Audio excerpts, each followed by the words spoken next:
One of the most important decisions an architect or an architecture student can make is a good choice of computer. However, in a saturated market with so many options, knowing exactly what to go for can seem confusing. What's up guys, my name is Alex and I'm a registered architect in UK. Welcome to my YouTube channel where I talk about all architecture related things. So if that's something you're interested in, please hit that subscribe button below for more upcoming videos. So computer is the main architectural tool at our disposal, and picking the right computer can make all the difference between the work that we enjoy and something that makes us completely miserable. Therefore, picking the right computer is important for the speed and enjoyment of the design process.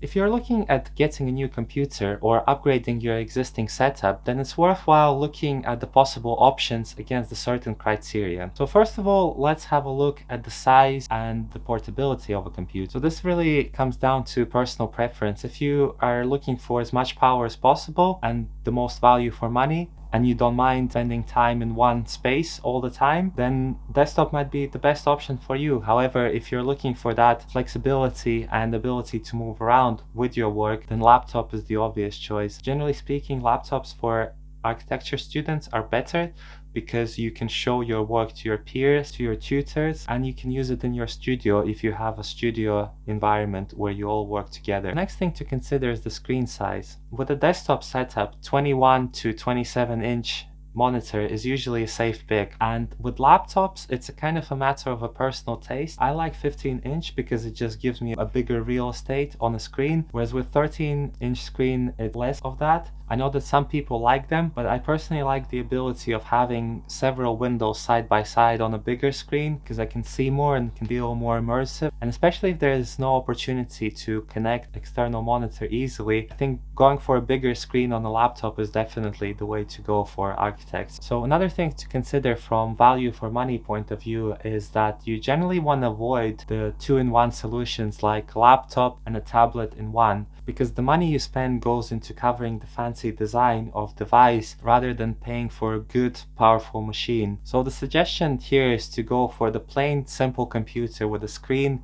keyboards, and if you can avoid touchscreen and all fancy stuff like flipping monitor that can flip 180 degrees, if you can avoid that and just go for the plain vanilla computer, even if it doesn't look great, you'll get more value for the money you spend. Now in terms of brands, the most popular ones are Lenovo, Dell, MSI, Razer Blade, and also MacBook Pro, though with Macs you have to be careful that they don't run some of the Autodesk software such as 3ds Max and Revit. So the next thing to consider is the CPU in your computer, which is really the main core thing inside of every laptop or every computer. And what the CPU does, it calculates everything to do with running the OS, the operating system, and also running the different programs on that operating system.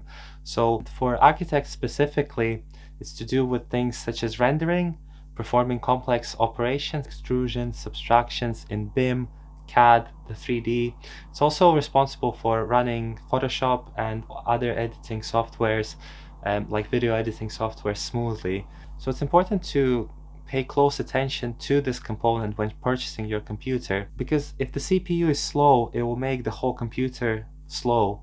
If the calculations that are performed on your computer are slow, no matter how good the rest of the components are, they're not going to outweigh the fact that the CPU is slow and the whole thing is going to feel slow. The speed of CPU is measured in gigahertz, and generally the higher number is better. So anything above 2.5, ideally 3 and above, is great. And make sure that you get the multi-threaded processor as well. They generally all are, but having more cores means that you can perform more operations at the same time.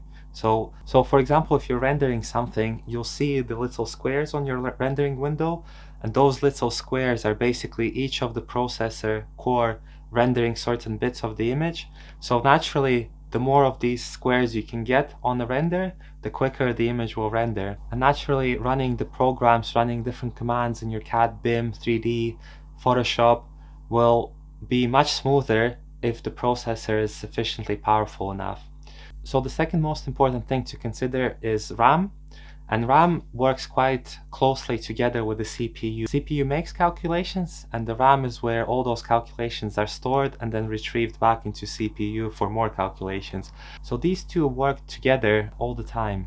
And because RAM stores all these calculations that the CPU performs, having more RAM means storing more information, and storing more information means you are able to open more apps and run more processes together side by side at the same time.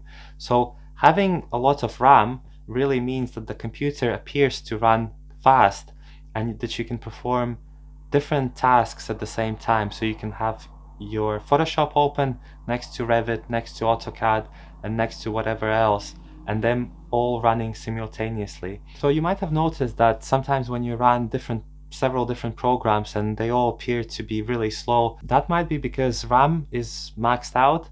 And when the RAM is maxed out, there is a risk of crashes unless the computer is restarted or some of those programs are closed. Again, when it comes to RAM, the higher number is better. 16 gigabytes or more is probably a sweet spot for architecture students and architects. Whenever you look at the program specification, they typically mention the minimum requirement, which is often 8 gigs or less. But having those minimum specs doesn't necessarily mean that that's the sort of computer you'd like to go for. It's worth thinking about future-proofing computers as much as possible for the potential upgrade. And generally, computer programs tend to get more sophisticated and more power-hungry over time. So buying more than you actually need actually helps you in the long run and extending the work life of your computer. So the next thing on the list is the hard drive, and the hard drive is to do with how many files we can save on our computers together with the programs and the operating system. Now, if you find yourself on a tight budget, I would recommend not to spend that much money on a hard drive, because you can always subsidize the information you cannot store on your computer directly with having an external hard drive or having a cloud storage solution, which I generally recommend actually, because nothing is worse if you lose your computer and all the work is there, or the external hard drive goes bust and all of that work is lost. I've been there before and it's not great. So having an external storage solution in a cloud using Google Drive or Dropbox, I think is the best. That also means not sweating too much about putting all that hard drive disk space in your computer when you purchase it. When you do go for a hard drive, make sure it's a solid state drive, because they're way faster than the old school hard disk drives. The hard disk drives can be still purchased as an external hard drive, nothing's wrong with that. But having an internal solid state drive means the computer is booting up much quicker and all the programs are opening much faster as well. It's probably safe to say that about 500 gig hard drive is okay to start with. 1 terabyte is optimum, and then anything above that is preferable. Again, if the finances are tight, I would recommend spending money on a better CPU and RAM rather than going for a very large hard disk drive. So video card is the next thing on our list, and this is generally a good to have item. It is not a necessity. Most of the computers have integrated video cards, so typically you don't have to worry about it. However, the advantage of having a video card means that the 3D software or the CAD software we're using runs much smoother. It also means that the real-time rendering is possible and it runs smoothly. And sometimes you can use, on certain rendering software, you can use your graphic card to supplement the CPU to render your images quicker. So it's a worthwhile feature to consider if the budget allows for it. Next thing to consider is Mac versus PC. Now, this is a classic battle that goes on across the campuses all over the world.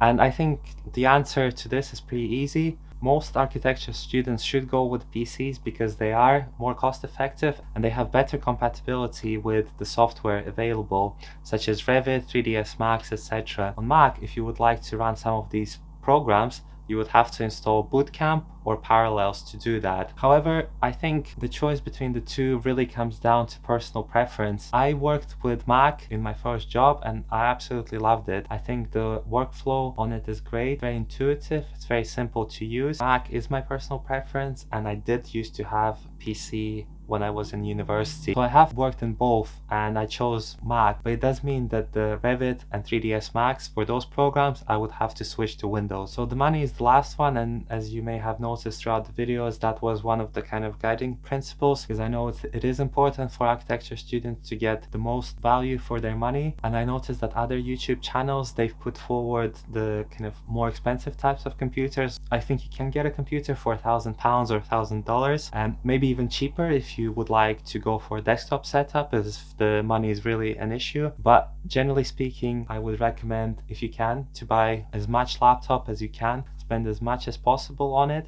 using the principles mentioned before. So don't go for the most prettiest one and the most like versatile one, two-in-one solution, tablet and laptop solution, but perhaps shop around and see the comparison between the various options there are.